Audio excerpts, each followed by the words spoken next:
कहानी की शुरुआत में हम थॉमस नाम के एक लड़के को देखते हैं। आंख खुलते ही थॉमस देखता है कि उसके चारों तरफ बड़ी बड़ी दीवारें हैं, लेकिन थोड़ी देर पहले ही वह घर पर अपनी फैमिली के साथ था। उसे कुछ समझ नहीं आ रहा कि उसे यहाँ कौन लाया है और क्यों लाया है। असल में कुछ देर पहले ही आंख खुलते ही थॉमस ने खुद को एक अजीब लिफ्ट के अंदर पाया और वो लिफ्ट उसे बहुत तेजी से ऊपर की तरफ ले जाने लगी। ऊपर पहुंचकर लिफ्ट जैसे ही रुकी, थॉमस ने देखा कि उसके जैसे उम्र के कुछ और लड़के उसे अजीब नजरों से देख रहे हैं। थॉमस को कुछ समझ नहीं आ रहा था कि उसके साथ क्या होने वाला है। अब जब एक लड़के ने थॉमस को लिफ्ट से बाहर निकाला तो थॉमस काफी घबरा गया और दौड़कर भागने की कोशिश करने लगा, लेकिन उसे इस तरह भागते देख सब हंसने लगे और बोले, अरे ये तो एक रनर है। भागते भागते जब थॉमस थक गया तो उसने देखा कि उसके चारों ओर बहुत बड़ी बड़ी दीवारें हैं। दीवारें इतनी ऊंची है कि यहाँ से भागने का कोई रास्ता नहीं है। वह यहाँ कैसे आया और कौन उसे यहाँ लेकर आया? उसके दिमाग में बस यही सवाल घूम रहे थे। इसके बाद उसे फिर से एक पिंजरे एम में बंद कर दिया गया।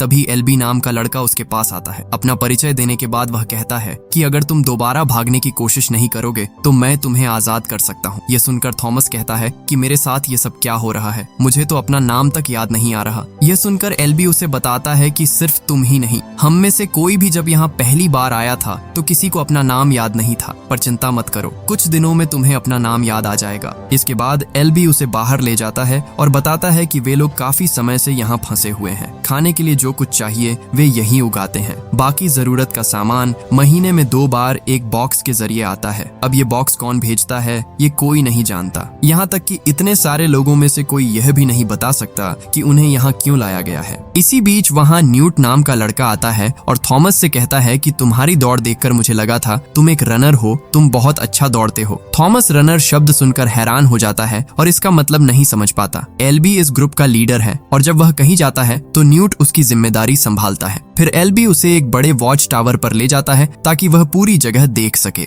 थॉमस ऊपर जाकर देखता है कि पूरी जगह बड़ी बड़ी दीवारों से घिरी है, लेकिन अचानक उसका ध्यान जाता है कि एक तरफ का दरवाजा खुला है।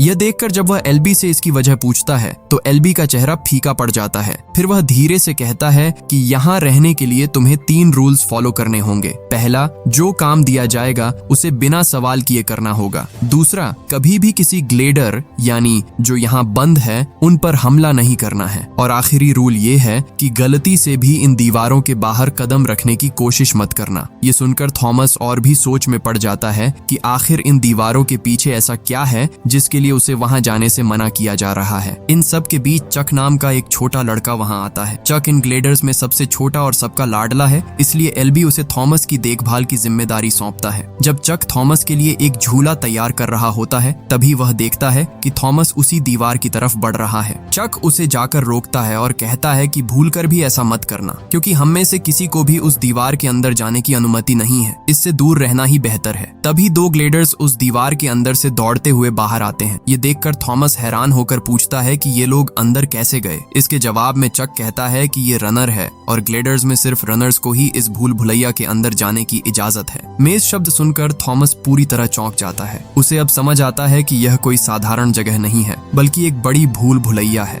थॉमस के अंदर अब और भी ज्यादा उत्सुकता बढ़ जाती है कि उस दीवार के पीछे क्या है, इसलिए वह जबरदस्ती अंदर जाने की कोशिश करता है। लेकिन तभी गैली नाम का एक लड़का उसे घूंसा मारकर रोक देता है। तब तक वहाँ बाकी ग्लेडर्स भी जमा हो गए थे। थॉमस उनसे कहता है कि वह जानना चाहता है कि उस पार क्या है और वे उसे वहां क्यों नहीं जाने दे रहे। लेकिन उसके सवाल का जवाब मिलने से पहले ही दीवार के अंदर से एक भयानक आवाज आती है और वह खुला हुआ दरवाजा जोरदार आवाज के साथ बंद होने लगता है। यह देखकर थॉमस की आंखें फटी की फटी रह जाती हैं। उसे यकीन हो जाता है कि यह कोई साधारण भूल भुलैया नहीं है, इसके पीछे जरूर कुछ भयानक छिपा है। तभी एलबी कहता है, वेलकम टू द ग्लेड। उस रात सब मिलकर एक पार्टी करते हैं। वहाँ थॉमस और न्यूट बैठकर बात कर रहे थे। न्यूट कहता है कि आज तुम्हारी किस्मत बहुत अच्छी थी, अगर गैली तुम्हें न रोकता तो तुम इस मेज के अंदर हमेशा के लिए खो जाते। न्यूट एक लड़के की तरफ इशारा करके बताता है कि वह रनर्स का लीडर है जिसने पिछले 3 साल से इस मेज का मैप तैयार किया गया है। ये सुनकर थॉमस हैरान होता है कि नक्शा बनाने में इतना समय क्यों लगा। न्यूट बताता है कि जब रात होती है तो यह मेज बंद हो जाती है और हर दिन इसके रास्ते का पैटर्न बदल जाता है, यानी हर रोज दीवारें अलग तरह से सेट होती है, इसलिए यह पता लगाना मुश्किल है कि कौन सा दरवाजा कब खुलेगा या बंद होगा। सबसे खतरनाक बात यह है कि इस मेज के अंदर ग्रीवर्स नाम के जीव है जिनका सामना करना यानी मौत को दावत देना है, इसलिए रनर्स के अलावा कोई भी दीवार के उस पार जाने की हिम्मत नहीं करता। इन बातों के बीच गैली को ग्लेडर्स के साथ फाइट प्रैक्टिस करते हुए देखा जाता है। गैली थॉमस को अपनी ताकत आजमाने के लिए फाइट के लिए बुलाता है। न चाहते हुए भी जब थॉमस उस फाइट में हिस्सा लेता है तो गैली उसे बुरी तरह मारता है। तभी सिर पर चोट लगते ही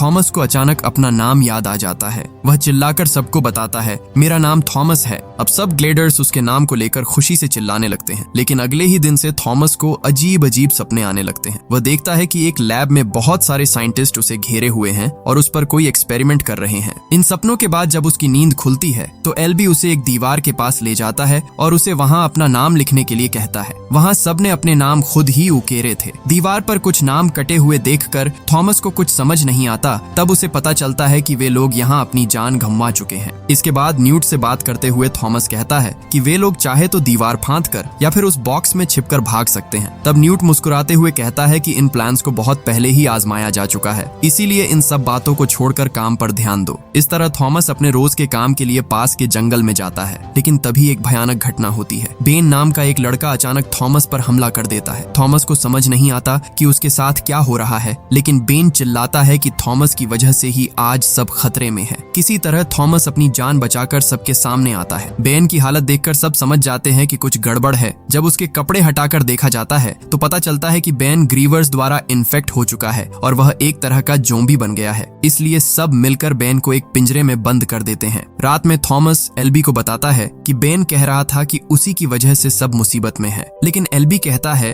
कि इन्फेक्शन की वजह से शायद वह कुछ भी बक रहा है। अगले दिन एक दिल दहला देने वाली घटना होती है। कोई एक बार इन्फेक्ट हो जाए तो उसे बचाना नामुमकिन है, इसलिए सब मिलकर बेन को धीरे धीरे दीवार के पीछे धकेल देते हैं और अंत में दरवाजा बंद हो जाता है, जिससे बेन हमेशा के लिए गायब हो जाता है। क्योंकि एक इन्फेक्टेड इंसान बाकी सबको भी बीमार कर सकता है, इसलिए उसे मारना ही एकमात्र रास्ता था। यह देखकर थॉमस का मन उदास हो जाता है और उसे लगता है कि शायद वाकई उसी की वजह से यह सब हो रहा है। उस रात थॉमस को फिर से वही सपना आता है। वह देखता है कि एक लड़की उसका नाम पुकार रही है और सफेद सूट पहने एक महिला कह रही है, विकेड इज गुड। ये विकेड क्या है और ये लोग कौन है? थॉमस को कुछ नहीं पता। सुबह होने पर थॉमस देखता है कि मेज की दीवारें फिर से खुल गई है, लेकिन इस बार 2 रनर्स के साथ एल्बी भी अंदर चला जाता है। थॉमस हैरान हो जाता है क्योंकि एल्बी तो रनर नहीं है, तो वह अंदर क्यों गया? जब थॉमस इस बारे में न्यूट से पूछता है तो वह बात को टाल देता है। शाम ढलने लगती है, लेकिन रनर्स और एल्बी वापस नहीं आते। पूरे ग्लेडर्स डर के साए में इंतजार करने लगते हैं। काफी देर हो जाने पर सब दरवाजे के पास आकर खड़े हो जाते हैं। अचानक दरवाजा बंद होने लगता है। तभी एल्बी घायल हालत में बाहर निकलने की कोशिश करता हुआ दिखता है, लेकिन बहुत देर हो चुकी होती है। ये देखते ही थॉमस आखिरी पल में खुद दीवार के अंदर कूद जाता है और अगले ही पल दरवाजा पूरी तरह बंद हो जाता है। यहाँ थॉमस को इस तरह देखते हुए रनर्स का लीडर मिन्हो कहता है, गुड जॉब अपनी मौत खुद बुलाने के लिए। लेकिन थॉमस इन बातों की परवाह न करते हुए एल्बी को देखने जाता है और पाता है कि वह ग्रीवर्स के हमले से बुरी तरह घायल हो चुका है। बाहर निकलने का कोई रास्ता नहीं था। ऊपर से ग्रीवर्स की भयानक दहाड़े सुनाई देने लगी। स्थिति बेहद गंभीर थी और भागने के अलावा कोई विकल्प नहीं बचा था। मिन्हो ने एल्बी को वहीं छोड़कर जाने का फैसला किया क्योंकि वह इन्फेक्ट हो चुका था और उसके बचने की कोई उम्मीद नहीं थी। लेकिन थॉमस उसे ऐसे छोड़कर नहीं जाना चाहता था, इसलिए वह जबरदस्ती एल्बी को साथ लेकर भागने लगता है। भागते हुए वे मेज के अंदर खो जाते हैं। ग्रीवर्स उनके बिल्कुल करीब पहुंच चुके थे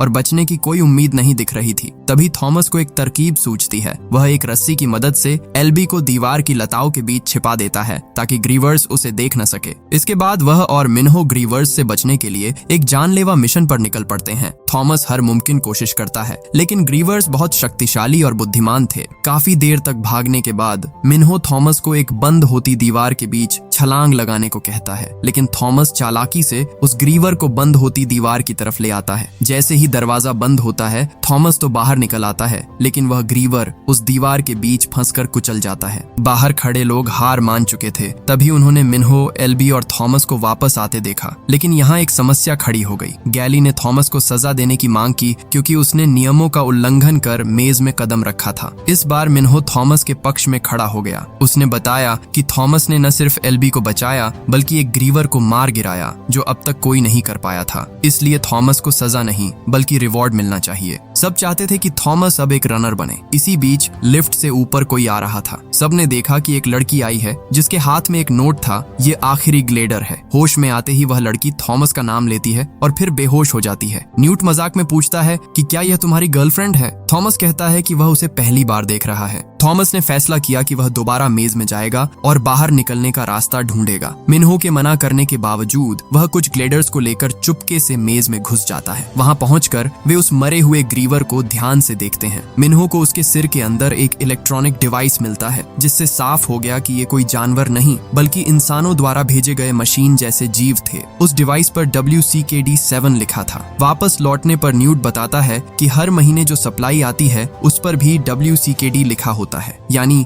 जो लोग उन्हें यहाँ लाए थे उन्होंने ही मेज और ग्रीवर्स बनाए हैं। लेकिन उन्हें यहाँ क्यों लाया गया, यह रहस्य अभी भी अनसुलझा था। अब जब थॉमस इस रहस्य को सुलझाने के लिए सबकी मदद मांगता है तो गैली नियम तोड़ने के लिए उसे सजा देना चाहता है। लेकिन न्यूट कहता है कि अब जब उन्हें पता चल गया है कि ये सब इंसानों की बनाई हुई चीजें हैं तो उन्हें इस रहस्य को सुलझाना चाहिए। गैली को यह सुनकर बहुत बुरा लगता है क्योंकि उसके लिए नियम ही सब कुछ थे। फिर मिन्हो थॉमस को एक कमरे में ले जाता है जहाँ पूरी मेज का डिजाइन था। मिन्हो ने पिछले दिनों में मेहनत करके यह नक्शा तैयार किया था। इसे देखकर थॉमस कहता है कि तब तो अब तक रास्ता मिल जाना चाहिए था। लेकिन मिन्हो बताता है कि यह मेज लगातार अपना डिजाइन बदलती रहती है जिसकी वजह से इसे सुलझाना मुमकिन नहीं हो पा रहा था। मेज में कुल 8 सेक्टर है जहां उसने प्रवेश किया था। तभी थॉमस को याद आता है कि ग्रीवर के डिवाइस पर 7 लिखा था, यानी वह सेक्टर 7 से आया था। इसी बीच खबर मिलती है कि वह नई लड़की होश में आ गई है तो सब उसके पास जाते हैं। लेकिन लड़की घबराकर हमला करने लगती है। उसका नाम टेरेसा है। जब थॉमस उसके पास जाता है और अपना नाम बताता है तो टेरेसा थोड़ी शांत होती है। थॉमस उसे समझाता है कि पहले दिन किसी को कुछ याद नहीं रहता पर सब ठीक हो जाएगा। लेकिन टेरेसा कहती है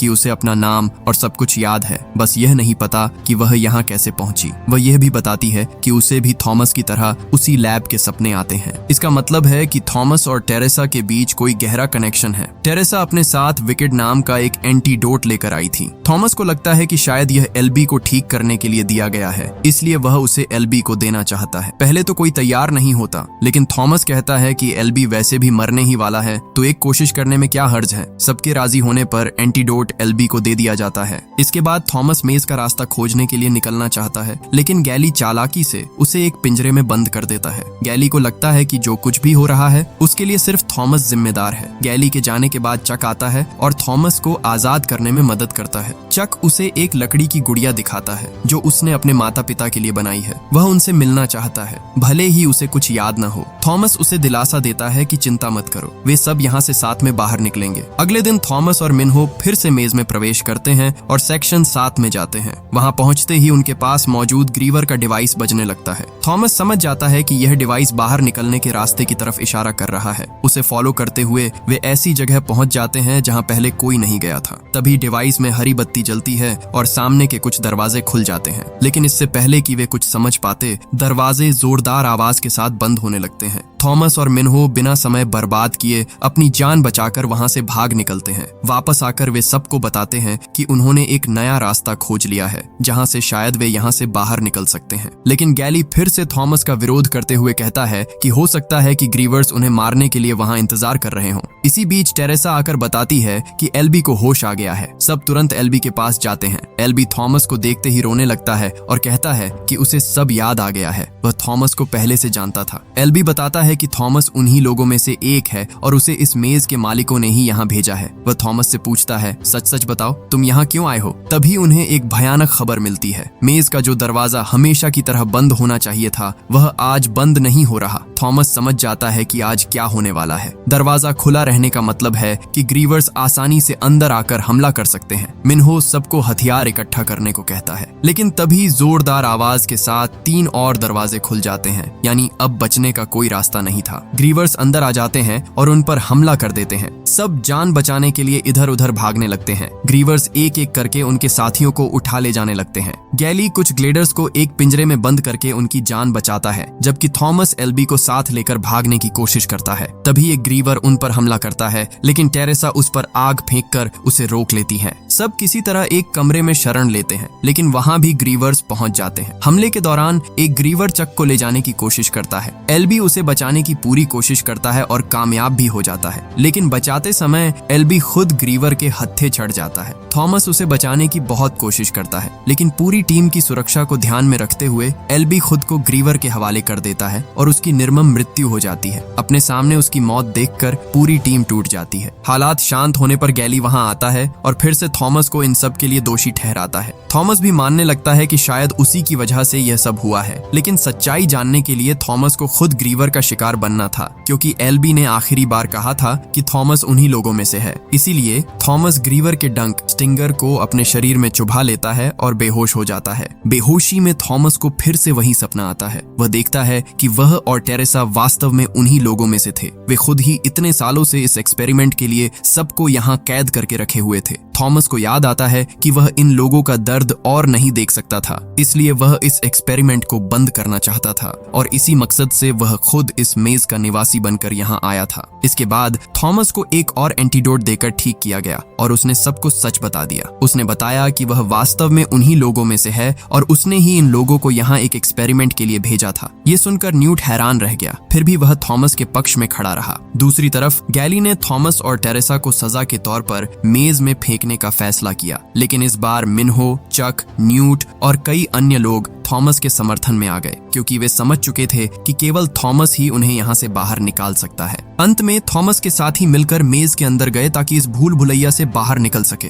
मेज में ग्रीवर्स ने फिर से हमला कर दिया, जिसमें कई ग्लेडर्स मारे गए। इन सब के बावजूद थॉमस पीछे नहीं हटा और अंत में मेज के आखिरी दरवाजे पर पहुंच गया। यह दरवाजा एक पासवर्ड से लॉक था। मिन्हो ने थॉमस से कहा कि वह मेज का मैप बनाते समय जो सीक्वेंस कोड बनाया था उसे प्रेस करे। उधर ग्रीवर्स लगातार उन पर हमला कर रहे थे। तभी किस्मत से उस पासवर्ड को डालते ही वह सीक्वेंस खुल गया और वे आखिरी पल में एक लैब के अंदर पहुंच गए। वहां पहुंचकर उन्होंने देखा कि पूरी लैब में कोई भी जीवित नहीं बचा है। ऐसा लग रहा था कि अभी कुछ देर पहले ही कोई वहां आया है और उसने सबको गोली मारकर मार डाला है। चारों तरफ देखते हुए अचानक उनके सामने एक वीडियो मैसेज चलने लगता है। ये इस लैब की मेन साइंटिस्ट ईवा पेज है, जो इस पूरे मेज का रहस्य खोलती है। वह बताती है कि बहुत साल पहले धरती पर एक विशाल सोलर फ्लेयर का हमला हुआ था, जिससे भयानक सोलर स्टॉर्म पैदा हुए और लोगों के घर जलकर राख हो गए। इस तबाही के साथ एक खतरनाक फ्लेयर वायरस भी फैल गया, जो इतना भयानक था कि शरीर में जाते ही सीधा दिमाग पर असर करता था,